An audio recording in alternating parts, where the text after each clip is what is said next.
ബിസ്മില്ലാഹി അൽഹംദുലില്ലാഹ് സ്വലാത്തു വസ്സലാമു അലാ റസൂലില്ലാഹ് വഅലാ ആലിഹി വസഹ്ബിഹി അജ്മഈൻ അമ്മാ ബഅദ്. ബഹുമാനപ്പെട്ട ഉസ്താദുമാരെ, എന്റെ സ്നേഹം നിറഞ്ഞ മുത്തഅല്ലിം സുഹൃത്തുക്കളെ, വിദ്യാർത്ഥികളെ, നാം ഇന്ന് ഒരുമിച്ച് കൂടിയിരിക്കുന്നത് നയനമയപരമായ ഇബ്തിയാജിന്റെ വേദിയിലാണ്. എനിക്കിന്ന് ഇവിടെ തെരഞ്ഞെടുത്തിരിക്കുന്ന വിഷയം വാത്സല്യത്തിന്റെ കടൽ എന്ന വിഷയത്തെ ആസ്പദമാക്കി ഏതാനും ചില ആശയങ്ങൾ നിങ്ങളെ മുന്നിൽ എത്തിച്ച് പ്രസംഗ വിരാമം കുറിക്കാം. നാഥൻ തൗഫീഖ് നൽകട്ടെ. ഉമ്മ എല്ലാ സംസ്കാരങ്ങളിലും സ്നേഹത്തിന്റെയും കരുതലിന്റെയും മാധുര്യം നിറഞ്ഞൊരു പ്രതീകമാണ്. ഇസ്ലാമിക പശ്ചാത്തലത്തിൽ ഉമ്മയ്ക്ക് നൽകിയിരിക്കുന്ന പ്രാധാന്യം അതിമഹത്തമായ ഒന്നാണ്. ഉമ്മയുടെ വാത്സല്യം ഒരിക്കലും മറക്കാനാവാത്ത വിധം ഓരോ മനുഷ്യന്റെയും ജീവിതത്തിൽ ദീപ്തിമായി തെളിയുന്നു, അഥവാ ദീപ്തിമായി തെളിയിച്ചു കൊണ്ടിരിക്കുന്നു.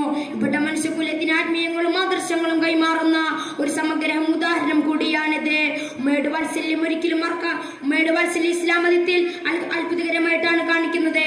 മുത്തുനബി സല്ലല്ലാഹു അലൈഹി വസല്ലം തങ്ങൾ തന്റെ ന്യായികൾക്ക് നൽകിയത് ഉമ്മയുടെ പ്രാധാന്യം മനസ്സിലാക്കുന്ന അനവധി സന്ദേശങ്ങളാണ്. ഉമ്മയുടെ ത്യാഗം ഒരു മനുഷ്യനെ തുലനപ്പെടുത്താൻ കഴിയുകയില്ല. അതല്ലേ മുത്തുനബി സല്ലല്ലാഹു അലൈഹി വസല്ലം തങ്ങൾ ഉമ്മയുടെ സ്ഥാനത്തെ കുറിച്ച് പറഞ്ഞത് ഇങ്ങനെയായിരുന്നു: യാ റസൂലല്ലാഹ്, മൻ ഹഖ്ഖുൻ നാസി ബിഹുസ്നി സഹാബത്തി, അല്ലയോ അല്ലാഹുവിന്റെ റസൂലേ, എനിക്ക് ഏറ്റവും കൂടുതൽ സൗഹൃദം പുലർത്തേണ്ട വ്യക്തികൾ ആരാണെന്ന് നബി സല്ലല്ലാഹു അലൈഹി വസല്ലം തങ്ങൾ മുമ്പാകെ ചോദിച്ചപ്പോൾ അവിടെ നബി സല്ലല്ലാഹു അലൈഹി വസല്ലം തങ്ങൾ പറഞ്ഞത് നബി സല്ലല്ലാഹു അലൈഹി വസല്ലം തങ്ങൾ പറഞ്ഞത് ഉമ്മുക്ക, നിന്റെ ഉമ്മയോടാണെന്ന്. എന്നിട്ട് ആ പ്രസ്തുതി 2-3 തവണ ചോദിക്കുകയും ഇത് തന്നെയായിരുന്നു മറുപടി. 4-ാം വട്ടം ചോദിച്ചു, സുമമൻ, പിന്നെ ആരോടാണ് നബി എന്ന് അവിടെ ചോദിച്ചപ്പോൾ അവിടെ നബി സല്ലല്ലാഹു അലൈഹി വസല്ലം തങ്ങൾ പറഞ്ഞത് അബൂക്ക, നിന്റെ വാപ്പയോടാണെന്ന്. ഹദീസ് ഉമ്മയ്ക്ക് ലഭിക്കുന്ന സ്ഥാനത്തെ അടിവരയിടുന്നു. വാത്സല്യത്തിന്റെയും ത്യാഗത്തിന്റെയും പ്രതീകമാണ് ഉമ്മ. ഇസ്ലാമത്തിൽ ഉമ്മയുടെ വാത്സല്യത്തെ ഒരു കടലുമായി ഉപമിക്കാം. അതിന്റെ അഗാധതയെ, നിസ്വാർത്ഥതയെ മാനവ മനസ്സുകൊണ്ട് സമ്പൂർണ്ണമായി ഉൾക്കൊള്ളാൻ സാധിക്കുകയില്ല. ഉമ്മയുടെ ത്യാഗവും കരുതലും കുഞ്ഞിന്റെ ജനനവും വളർച്ചയും നൽകുന്നു.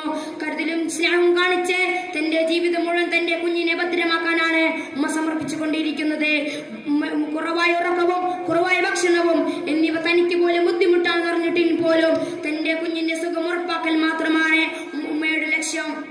കുട്ടികൾ മാതാപിതാക്കളോട് സ്നേഹവും കാരുണ്യവും കാണിക്കേണ്ടതാണ്. അവരുടെ ബാധ്യതകളും ദുരിതങ്ങളും അവിടുന്ന് തിരിച്ചറിഞ്ഞ് അവരെ സംരക്ഷിക്കേണ്ടത് മക്കളുടെ കടമയാണ്. മതസങ്കല്പത്തെ തന്നെ പിച്ചു ചെന്നുന്ന ലിബറൽ കാലത്ത് ഇസ്ലാം മുന്നോട്ട് വെക്കുന്ന മാതൃമൂല്യങ്ങൾ ചെറുതല്ല. ഇത്രയും നിരകെട്ട സംസ്കാരങ്ങളും സമൂഹത്തിൽ നടമാടിക്കൊണ്ടിരിക്കുമ്പോൾ മാതൃത്വത്തിന്റെ മഹനീയതയെ കുറിച്ച് സമൂഹത്തിന് ബോധവാന്മാരാക്കേണ്ടത് അനിവാര്യം തന്നെയാണ്. സ്നേഹിക്കാൻ മാത്രം അറിയുന്ന സ്നേഹക്കടലിന്റെ ജീവനാടി മുറിച്ചെടുത്ത് ചോരകൾ സൃഷ്ടിപ്പിക്കുന്ന കാലത്തെ കശ്മലന്മാരാണ് മുത്തുനബി സല്ലല്ലാഹു അലൈഹി വസല്ലം തങ്ങൾ കൽപ്പന അത് ഗൗരവമേറിയതായിരുന്നു. അതല്ല അല്ലാഹു തആല പറഞ്ഞത്, വബിൽ വാലിദൈനി ഇഹ്സാന, നിങ്ങൾ മാതാപിതാക്കളോട് ഇസ്ലാം പുലർത്താൻ കൽപ്പിക്കുന്ന ധാർമ്മിക വൈഷമ്യത്തിൽ സമ്പൂർണ്ണമാണ്. വിശദീകരിക്കാൻ തന്നെ സമയം കൂടുന്നതിനാൽ അതിലേക്ക് കടക്കുന്നില്ല. അവർക്ക് വേണ്ടി ദുആ ചെയ്യുകയും നന്മ ചെയ്യുകയും ഇസ്ലാം ജീവിത ശൈലിയുടെ ഒരു ഭാഗമാണ്. അത് തന്നെയല്ലേ ഖുർആനിൽ പോലും പറഞ്ഞിട്ടുള്ളത്. ഉത്തരേന്ത്യയിൽ പോയാൽ അവിടുത്തെ മൗലാനമാരെ നാമത്തുമ്പത്തിരിക്കുന്ന മാക്കിന ഫർമാൻ ശിർക ബദേ സബ്സെ ബഡാ ഗുനാഹ് ഹേ. ശിർക്ക് എന്ന പാപത്തിന് ശേഷം ഉമ്മയോട് കാണിക്കുന്ന അനുസരണക്കേടാണ് വലിയ ദോഷമെന്ന് പ്രമാണയുടെ വെളിച്ചത്തിൽ പറയുന്ന പ്രയോഗമാണ് എനിക്ക് ഓർമ്മ വരുന്നത്.